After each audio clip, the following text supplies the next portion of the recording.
오늘은 교회의 영광이 되겠어요. 따라해 보실까요? 교회의 영광. 네, 교회의 영광이 있다는 거예요. 코로나19의 위기로 교회와 성도들이 많은 어려움을 당하였습니다. 그러나 우리가 회복해야 할 것이 있는데, 지난주에 말씀을 전개했습니다만 예배가 회복하셔야 합니다. 지난주에는 말씀을 드렸듯이 복음은 전진하는 것입니다. 후퇴하는 것이 아닙니다. 복음이 2000년 동안 예배를 드리고 교제를 나누고 식탁 교제를 나누는 것만큼 더 좋은 방법이 없기 때문에 2000년 동안 똑같은 방법을 가지고 내려왔어요. 여러분, 비행기도 점점 좋은 비행기 만들잖아요. 우리나라에는 프랑스 비행기를 많이 가져왔고, 또 미국의 보잉사 비행기를 많이 가지고 들어왔는데, 세계적인 기업이잖아요. 비행기가 얼마나 잘 만듭니까? 이처럼 계속 좋은 쪽으로 가는 거거든요. 그런데 교회 예배는 2000년 동안 똑같은 거예요. 왜요? 더 좋은 방법이 없기 때문입니다. 지난주 메시지의 한 부분 아닙니까? 그리고 이 복음은 교회에서 복음을 들고 제자들이 바깥으로 나갔고 2000년 동안 바깥으로 나가는 거예요. 그리고 복음을 증거하면서 이 땅 위에 영광스러운 교회가 세워지도록 하신 것입니다. 사도 바울도 복음을 담대하게 거침없이 증거했노라고 사도행전 28장 31절에 기록합니다. 하나님의 나라를 전파하며 주 예수 그리스도의 관한 모든 것을 담대하게 거침없이 가르쳤습니다. 저도 30년 동안 교회를 다니면서 가르쳤습니다. 성도라면 담대하게 이 나가서의 복음을 전거해야 되고, 또 이 거룩한 일에 동참해야 하는 것입니다. 이를 위하여 하나님께서는 세우신 것이 있는데 교회를 세웠습니다.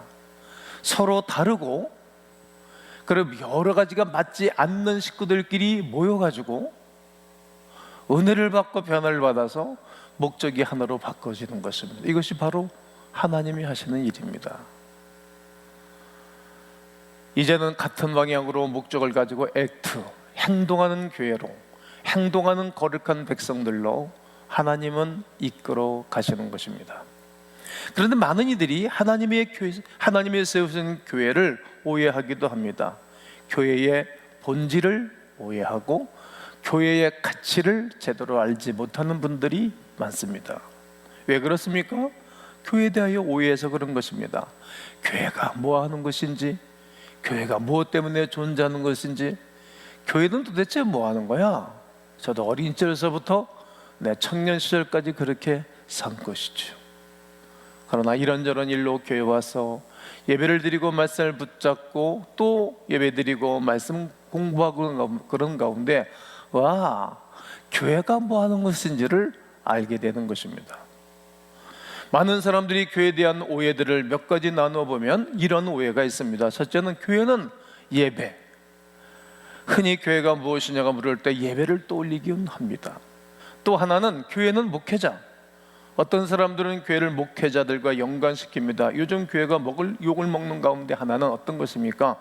위선적인 목회자들 때문에 그러지 않습니까? 교회는 위선을 떨지 않으려고 녀석을 다 드러내놓고 사는 거예요. 자, 목회 전략 중에 하나가 다 오픈을 하는 거예요. 제 혈액형까지만 싸그리. 너무 그러지 말라고 하는 분들이 있지만 그게 나는 좋은 거예요. 때로는 목회자를 향하여 고리타분하다, 시대에 뒤떨어진 사람들, 세상과 사회를 경험하지 못하고 울타리 안에 이렇게 갇혀 사는 사람들, 그렇지 않은데 말이죠. 이렇게 본다는 거예요. 또 하나는 교회는 교단. 어떤 사람들은 교회라는 말은 특정된 교단이나 교파로 생각하는 거예요. 장로교, 감리교, 성결교, 구세군, 순복음교회, 그리고 예수교 장로회, 기독교 장로회, 교단도 통화, 합동, 고신, 백석, 이렇게 무수한 교단들이 있는 거예요. 이해할 수 없을 정도로 많이 나누어 있지요. 믿지 않는 사람들이 보게 되면 이상하게 보는 것입니다. 한 건물 안에 큰 건물 보면 이게 교회가 두세 개의 교회들이 있어서, 삼각교회들이 있어서 한때 비난을 받기도 했습니다. 또 교회 그러면 건물, 정말 많은 사람들이 교회를 건물과 연관시키곤 합니다. 신앙생활을 오래 한 사람들도 교회를 건물로만 바라보는 분들이 계십니다. 흔히 교회 간다 그러면 건물이 있는 교회로 간다라고 생각하는 것입니다. 건물이 으리으리하고 크고 좋으면 좋은 교회, 큰 교회라고 말하죠. 그렇지 않은데 말이죠.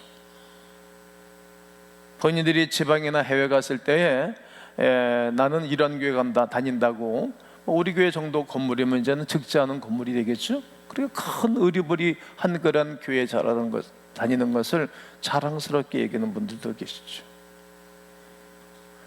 의뢰의 목회자라면 건축에 대해 관심이 있을 것은 당연하지만 말입니다. 하지만 우리는 바로 고쳐야 됩니다.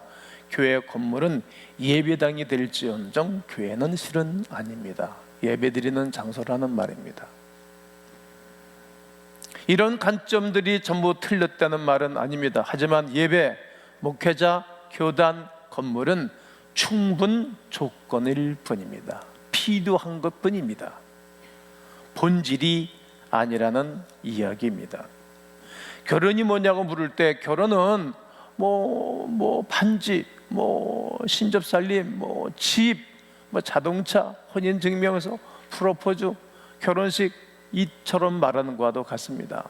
그것은 본질이 아닙니다. 결혼의 본질은 무엇입니까? 서로 사랑해서 서로 아껴주고 세워주고 똑같은 목적을 가지고 비전을 가지고 살아가는 것이 결혼 아니겠어요?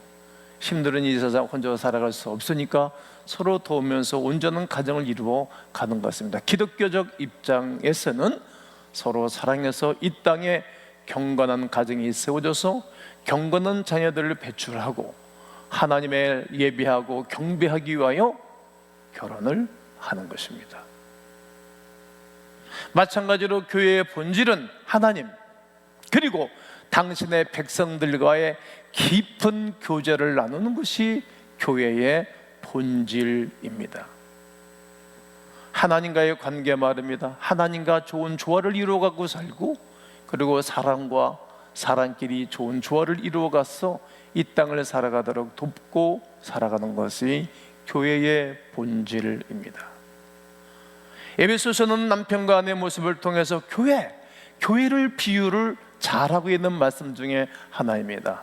아내들이요, 자기 남편에게 복종하기를 주께 하듯 해라.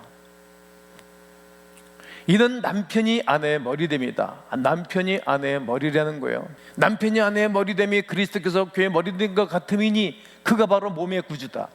예수 그리스도가 몸의 구주라는 거예요. 그러고 난 다음에 아내들에게만 말하면 이게 또 문제가 심각해지잖아요. 그러니까 바울은 결혼은 안 했지만 남편들아 이렇게 부르면서 아내 사랑하기를, 아내 사랑하라는 거예요. 예수 그리스도께서 교회를 사랑하시고 교회를 위하여 자신을 전체를 주신 같이 하라는 거예요. 예수님은 다 주신 거예요. 다 생명을 주셨으니까 더 주지 않은 것이 어디에? 교회에. 교회의 주인은 예수 그리스도이고 예수 그리스도께서 교회를 세우셨는데 다 줘서 물과 피와 생명 전체를 예수 그리스도께서 교회에 주셨다는 거예요.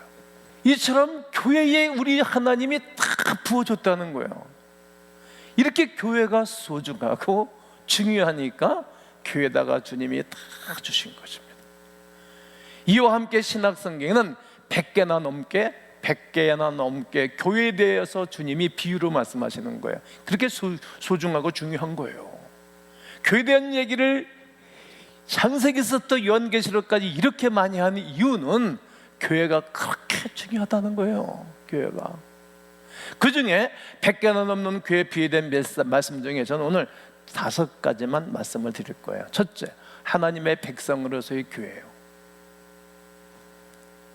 교회는 헬라어로 에클레시아, 그런데 뜻은 회중 혹은 사람들의 모임이 교회라는 거예요.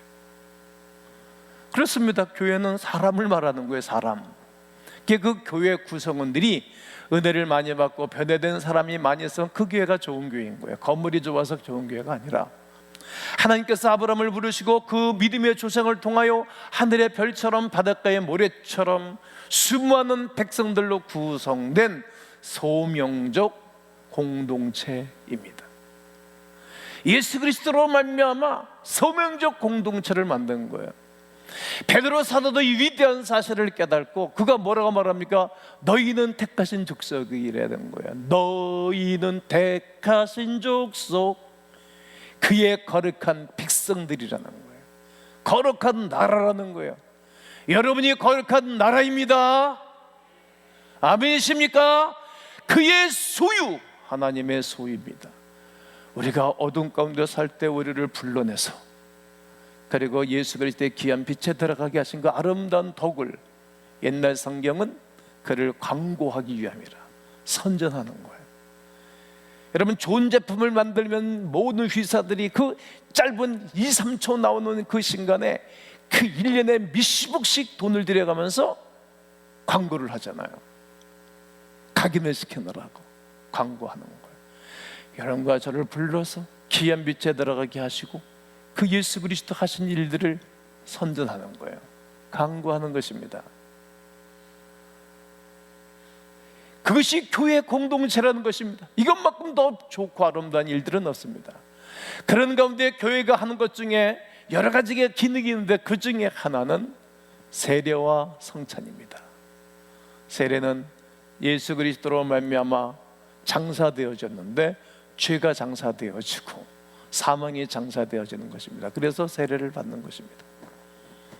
세례를 받지 않은 분들은 반드시 이 땅에 목회자로 세우신 주의 종에게 세례를 받으셔야 되고, 그리고 성령 세례는 하나님이 주시는 것인데 반드시 두 세례를 받으셔야 됩니다. 그래야 구원이 보장을 받습니다. 예수님은 제자들 향해서 말씀하십니다. 세상을 향해서 나가서 제자를 삼고 세례를 베풀라고. 너희는 모든 족속으로 제자를 삼아 아버지와 아들과 성령의 이름으로 세례를 주고 내가 너희에게 모든 것을 분부한 것을 가르쳐 지키게 하라는 것입니다. 에클레시아, 주를 믿는 성도들이 모이는 교회를 세우라는 거예요. 오늘 2부 예배 점점 이제 예배 인원이 산지서부터 늘어나고 있잖아요. 또 해외에서 갔다 오신 분들이 자가격리들 하고 계시고 오기도 하고, 유학 갔다 온 애들 와서 오고, 유학 갔다 이게 공부하다 돌아온 애들이 왔으니까 식구들도 못 오는 거예요. 또 본인 특정 직업에 근무하는 분들도 해외에 갔다 오시게 되어지면 자가격리 하시다가 예배당에 오시고 그러는 거예요. 식구들이 세워지는 거예요. 여러분, 교회 세우는 것은 사람이 세워지는 거예요. 사람이. 제가 아무리 어려워도 제가 예배를 집례하지 않겠습니까? 여러분, 로메로라는 영어를 보십시오. 천주교 사자가 핍박거리가 총뿌리를 겨누려도 성체를 하는 거예요. 총으로 쏘죠. 피가 팍 터져나도 피를 쏟아가면서 길거리에 성체를 하는 거예요. 그러고 총에 맞아 죽어. 그것을 바라보고 있던 백성들이 일어나는 거예요. 하나님이 보시는 거예요. 믿음으로 살아가는 사람들이 세워주는 것, 그것이 공동체 교회입니다. 그리고 하나님의 가족으로서의 교회입니다. 교회는 하나님의 가족입니다. 가족.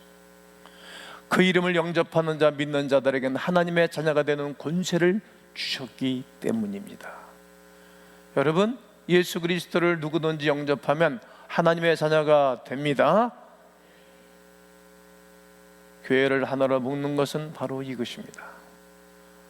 하나님의 아버지 되시며 예수님 우리의 구세주가 되시고 성령은 우리 안에서 교통하고 계시고 동행하는 분입니다. 그렇게 한 가족이 되어지는 것입니다. 피를 공유하는 가족이 아무리 다투고 힘들고 어렵게 한다 할지라도 가족은 가족입니다. 관계를 끊을 수가 없습니다. DNA가 같기 때문에 그러합니다. 모든 성도들은 같은 아버지를 섬기는 형제 자매 아닙니까? 그렇기 때문에 서로 사랑해야 할 이유가 있어요. 교회는 가족이 오손도손 함께 모여 사랑하는 공동체입니다. 거대한 가족입니다. 그러니까 성도 한 가정에 일이 있으면 쫙 하는 거예요. 요한 사도는 요한일서 4장 21절에 우리가 이 계명을 주께 받았으니, 큰 계명을 주께 받았는데 하나님을 사랑하는 거다. 그리고 그 하나님을 사랑하는 자는 또한 그 형제를 뭐 하는 것이다? 사랑하는 것이다. 하나님의 큰 사랑받은 사람은 형제를 사랑하는 거다. 그러니까 돌보는 거예요. 자매를 사랑하는 것이다. 헬러 코이노니아는 공동으로 소유, 나눔, 교제를 말해요. 진정한 코이노니아는 공동으로 소유하는 거예요. 그리고 할 수 있으면 나누는 거예요. 그리고 교제를 하는 거예요. 가장 친밀한 인간관계에 쓰이는 단어입니다. 가장 친밀한 관계 속에 있는 사람. 우리가 코이노니아를 하는 것은 서로의 관계를 끝나는 것이 아닙니다. 우리의 사귐은 곧 하나님과의 사귐입니다. 하나님과 늘 사귀는 거예요. 그리스도의 몸으로서의 교회로 존재합니다. 교회는 그리스도의 몸입니다. 바울이 다메섹을 지나갈 때 기독교인들을 핍박을 하는 거예요. 목에 가다 가둬버리는 거예요. 최고의 권위자였잖아요. 오늘로 말하면 스타 검사 같은 사람이었어요. 가는데 그날도 변함없이 살기가 등등해서 가는데 하늘에서 음성이 들려오면서 빛이 임하는 거예요. 사울아, 사울아, 네가 나를 왜 핍박하느냐고. 근데 그때 바울이 이게 뭐야? 난 예수쟁이들 붙잡으러 갔는데 내가 주님을 박해한 적이 없는데, 그때 깨달은 거예요. 아, 주님의 백성들을 박해하고 어렵게 하는 것은 하나님을 박해하는 거구나. 여러분, 여러분들을 누가 괴롭히면 나를 괴롭히는 거예요. 우리 아들을 누가 귓방매를 계속 때리고 괴롭히면 나를 괴롭히는 거예요. 내가 가만히 있겠어요? 내 자녀를 괴롭히는 것은 나를 괴롭히는 거예요. 주님의 백성들을 괴롭히는 것은 하나님을 괴롭히는 거예요. 우리 주님을 핍박하는 거예요. 이거를 깨닫고 난 다음에 그리스도가 교회의 몸이라는 위대한 사실을 바울이 깨달았던 것입니다. 그냥 교회 사람을, 예수 믿는 사람을 그렇게 사랑하기 시작한 거예요. 에베소서 1장 21절과 23절에서 바울은 이렇게 써보내는 거예요. 또 만물을 그의 발 아래에 복종하게 하시고, 모든 만물을, 우리는 만물이 커 보이는 거예요. 그러나 바울은 하나님 발 아래에 복종하게 했다. 그 만물 위에 뭘 세웠다가 교회의 머리를 세웠다는 거예요. 여러분, 그래서 교회가 잘 되는 시대, 교회가 영광스러운 그 시대는 다 좋아지는 거예요. 여러분, 유럽 쪽으로 가보고 미국 쪽으로 가보게 되어지면 교회가 영광스러울 때 다 좋아졌던 거예요. 만물을 그 발 아래 복종하게 하신 것입니다. 교회는 그의 몸이니 만물 안에서 만물을 충만케 하시는 이의 충만함이라는 거예요. 너희 몸을 너희가 하나님께로부터 받은 바 너희 가운데 계신 성령의 전인 줄을 알지 못하느냐? 내 안에 성령이 거하는 전인 줄을 왜 뭘지 알지 못하느냐? 너희는 너희 자신의 것이 아니라는 거예요. 내 것인 것지만 아니라는 거예요. 내 안에 거하신 성령이 내 안에 계시기에 나는 주님의 것인 것입니다. 이제 우리가 거룩한 성도이기 때문입니다. 한번 따라 하시겠습니다. 나는 거룩한 성도입니다. 그게 교회인 거예요. 나는 거룩한 거예요. 나는 비싼 몸인 거야. 난 늘 그런 생각으로 미치는 거야. 나는 비싼 몸이다. 나는 허접스럽게 인생을 살지 않는다. 여러분은 정말 비싼 몸인 거예요. 하나님이 예수의 이름과 예수의 생명을 값을 지불하고 성들이테 사버렸기 때문에 비싼 몸인 거예요. 거룩하고 흠이 없는 교회의 모습은 예수 그리스도께서 신부된 우리를 향한 기대감이요 꿈입니다. 예수님께서 다시 오실 때 우리는 그러한 모든 영광을 맛보기를 원합니다. 그날에 예수께서 오실 때에 우리 주님이 우리가 아직까지 미완성이요 부족한 우리 신부 같은 우리를 주님이 귀하게 여길 것입니다. 그런 영광을 맛보기에 우리가 해야 할 것이 있을 것입니다. 어떤 것입니까? 그것은 예수님을 사랑하는 것입니다. 그래서 교회인 공동체와 함께 더불어 살아가는 것입니다. 공동체의 지체를 아주 귀중하게 여기고 소중하게 여기는 것입니다. 예수님을 사랑한다면 그분을 닮아가는 것입니다. 요즘 찬송을 그런 코디를 한 적이 없지만 옛날에 우리 고향교회에서 예배를 드릴 때 이 찬송입니다. 예수 닮기 원합니다. 진심으로 예수를 닮기를 원하는 것입니다. 이렇게 교회는 5가지로 비유로 나누었습니다. 하나님의 백성, 하나님의 가족, 그리스도의 몸, 다양한 지체, 그리고 거룩한 성전, 마지막으로 그리스도의 신부입니다.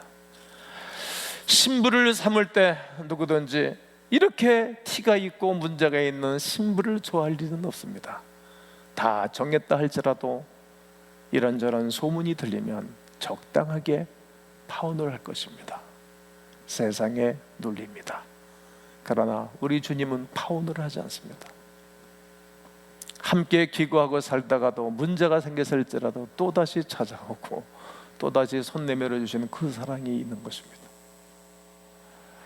자기 앞에 있는 영광스러운 교회를 세워서 티나 주름 잡힌 것이나 이런 것들이 없이 거룩하고 흠이 좀 없기를 원하는 것입니다.